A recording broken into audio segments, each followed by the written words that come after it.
Born and raised in Memphis, Tennessee. Oh man, my passions growing up, I had so many. I originally wanted to be a school teacher. Essentially, that's what I became, a teacher. But my passions growing up was teaching, music for sure. Music was definitely my passion. I remember uh, the first time I fell in love with music. I was a little kid. I was at my uncle Boo Baby. We have an Uncle Boo Baby. Everybody have an Uncle Boo Baby in the South. His name is Uncle Steve, but we called him Boo Baby. And I was at his house with my mom one day, and he was playing a video. This video, it was men on stage singing. It was a gospel video, and they were singing. And I just knew the part of this video that the singer kept saying, "Can I let Daddy sing? Can I let Daddy sing?" I was like, what is this? I'm a little kid, like yay high. I come to find out that was the Canton Spirituals. But something about the video kind of like pricked my heart, and I was like, oh my God, like I want to do what they did. I want to do what they're doing. What are they holding? Is that a microphone? How do you do that? And from then on, I was like, I have to be in music. So that's kind of like where I started with my love for music. Uncle Boo Baby, thank you. I'm inspired by so many people, but it's not all musical influences. I'm inspired by just great people. I'm inspired by people who are focused and driven. But specifically, my biggest musical influence first is Stevie Wonder. I have another great Stevie Wonder story. I have like 1,000 of them. But my first day of kindergarten in elementary, of course, music class. I heard the song dun dun dun dun dun dun dun dun dun dun dun. I was like, what is that? I've never heard like horns rocking like that. It was like a whole thing, and I come to find out that song was called Sir Duke by this blind guy named Stevie Wonder. He's a huge influence. My mom is a huge influence. She's such a creative person.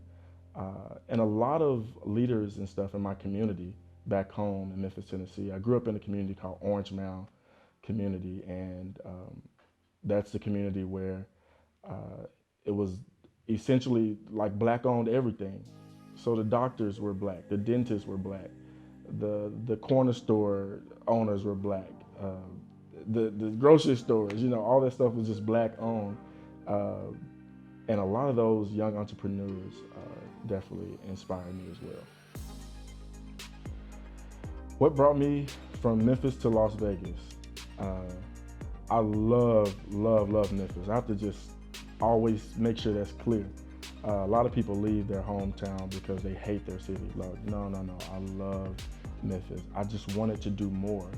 And Memphis at the time didn't have the platform that I desired. I wanted to learn production, show business, choreography and lighting and directing and those things. And I knew that Las Vegas was the entertainment capital of the world. That's what they told me. That's what I Googled. So after I Googled, I was like, I need to be on that frequency. I need to be in that environment.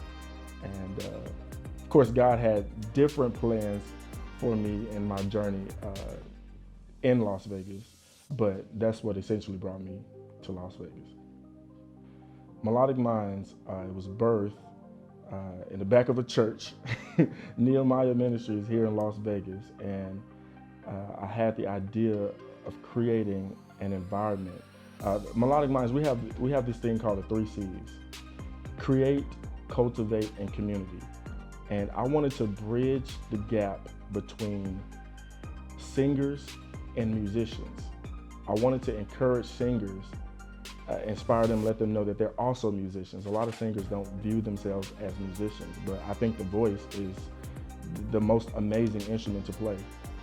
So that's the reason why I created Melodic Minds, and I want to create a safe, creative environment for people who may have grown up like me, considered weird, to just be free creatively and artistically. The most challenging part, or I guess experience, that I've faced in life was growing up essentially with the absence of my father. I knew my father. He wasn't a stranger, but I didn't have my father. And that was so challenging for me because I couldn't understand who I was. I couldn't understand why I carried the last name of a guy that I kind of really didn't know. And that pain and that pressure like pushed me to so much creativity. And I often don't share this part about that story, not having my father in my life. You know, years later, we were able to mend our relationship, and it's the most amazing and beautiful thing now. My dad is like my dude. That's my boy now. But then it was definitely something I couldn't see. 3 words I would use to describe myself. Strategic, determined, and passionate.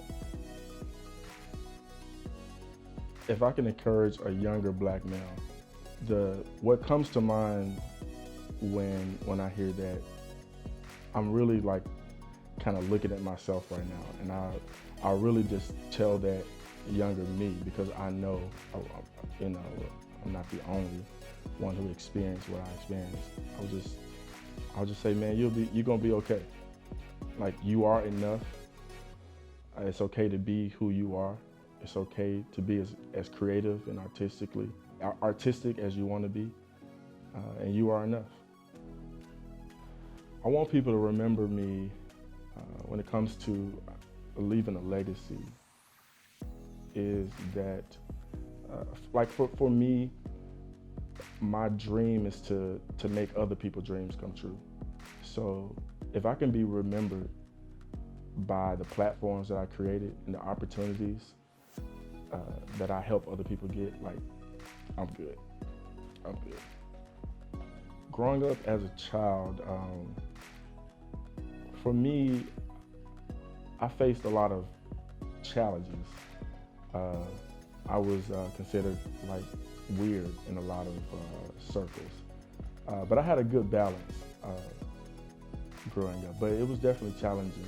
Like I said, not having a father figure, also not having a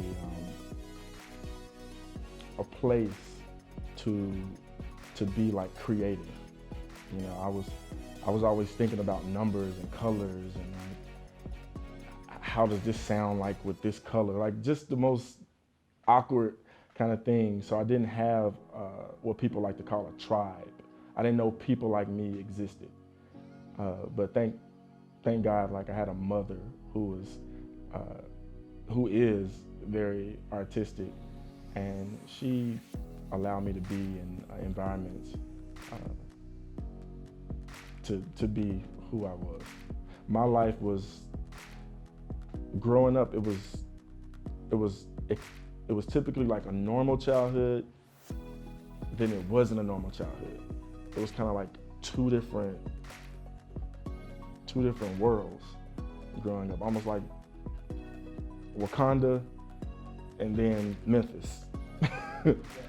So emotionally, I think emotionally was Memphis, but what I felt in my mind and stuff was like Wakanda. Definitely, growing up in Memphis, I experienced racism. Just being in the South in general, Memphis, the South. It's a lot of black people concentrated in Memphis, but Tennessee as a whole is definitely not as inviting to black and brown people. Outside of the community I grew up in, Orange Mound, of course there are certain communities you didn't want to drive in after the sun goes down, or certain places you don't want to be after the sun goes down. So I definitely experienced like racism, but it was the subtle kind of racism. It wasn't like the racism that like my great granddaddy may have experienced, or even my grandfather. It was not allowing me the opportunities, or giving someone else who were, less talented than me the opportunity because they fit the look or the culture of whatever that was. So I dealt with that prejudice and racism quite a bit growing up in the South. Growing up in the hood is something like sometimes it's difficult for me to say I grew up in the hood because I didn't know it was a hood. It's what you know. It was, like I said, it was Wakanda for me, but I didn't know it was the hood. But it was good times. Like, it was good times. Looking back, like, on where I come from to now, I have a huge, like, sense of gratitude, but it's not in celebration of, like, the things I've accomplished. It's really all the people that I met along the way, like all the people that helped me along the way. So what if I didn't have this kind of figure in my life? On the flip side, it was somebody, even if it was a temporary thing, it was somebody who helped me and taught me and geared me in the right direction. So just gratitude. Being from Memphis, kind of growing up there because there's so many talented people there. To grow up and be able to stand on your own artistically is huge in Memphis because there's so many talented people. And people say if you can essentially like make it in Memphis, you can go anywhere. It's huge training ground. There are 12-year-old singers and musicians that can sing and play rings around people who've been doing it 40 years. So to be able to be from a city where it breeds talent, and I have so much love and Memphis love me as well, that's bigger than awards. Like if your city love you, like it's worth it.